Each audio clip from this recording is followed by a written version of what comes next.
नमस्कार दोस्तों, city focus entertainment में आपका स्वागत है। भोजपुरी सिनेमा की खूबसूरत एक्ट्रेस ऋचा दीक्षित की नई फिल्म ससुराल गेंदा फूल का पहला लुक जारी कर दिया गया है। SRK म्यूजिक प्राइवेट लिमिटेड के बैनर तले बनी फिल्म ससुराल गेंदा फूल को बताया जा रहा है कि यह भोजपुरी पारिवारिक फिल्म है। ससुराल गेंदा फूल फिल्म को निर्देशित संजय श्रीवास्तव ने किया है। फिल्म दादी की शादी से रणबीर कपूर की बहन रिद्धिमा कपूर बॉलीवुड में एंट्री करने जा रही है। फिल्म के सेट से कपिल शर्मा ने अपने इंस्टाग्राम हैंडल पर एक फोटो भी शेयर किया है। कपिल शर्मा और नीतू सिंह फिल्म की शूटिंग में नजर आए। दादी की शादी एक फैमिली कॉमेडी ड्रामा फिल्म है जिसमें पहाड़ी संस्कृति की भी झलक दर्शकों को देखने को मिलेगी। फिल्म की शूटिंग शिमला के कई स्थानों पर होगी।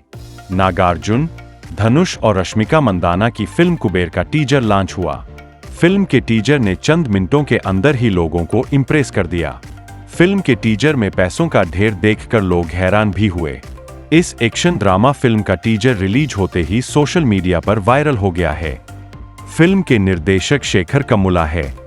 धनुष, नागार्जुन और Rashmika Mandanna starrer film Kubera release के लिए तैयार है।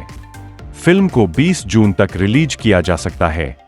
सिटी फोकस एंटरटेनमेंट चैनल देखने के लिए धन्यवाद। ऐसे ही रोचक खबर देखने के लिए हमारे चैनल को लाइक, सब्सक्राइब और शेयर करें। धन्यवाद।